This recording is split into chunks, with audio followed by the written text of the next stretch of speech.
xibaar yu wér te wóor ca tàng ba abonnez-vous pour ngeen di mën di jot suñuy vidéo.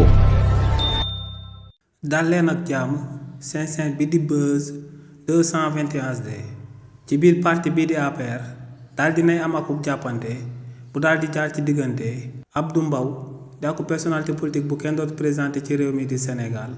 ak kii di Mansour Faye di tamit akub personnalité politique bu kenn dootu présenté ci réew mi di Sénégal te ñoom ñaar ñëpp daal di bokk ci biir parti boobee di APR coo loolee nu mu demee moom mooy que ne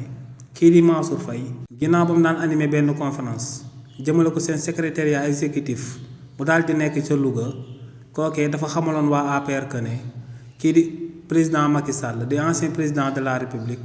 amul lu koy teree daal di ñëwaat ci réewu Sénégal en 2029 daal di battre campagne nekk candidat bokk ci jongante élection présidentielle yi na ma daal di amal ci réew mi waaye nag démb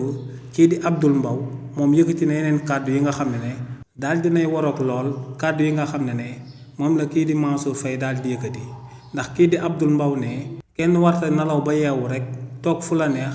di wax que ne président Macky Sall dina dellu ci réewu Sénégal ne pour président Macky Sall daal di dellu ci réewu Sénégal ñoom waa APR seen wàllu bopp ñoom ñoo war a daal di liggéey ngir li ni mel daal di antu ci réewu Sénégal ne ñoom ñoo war a daal di dem au front daal di jàmmaaloog régime bu bees bi nga xam ne dafay daal di nekk te ñu daal di tële bu ko defee ñu daal di créer conditions yu favorable si yi nga xam ne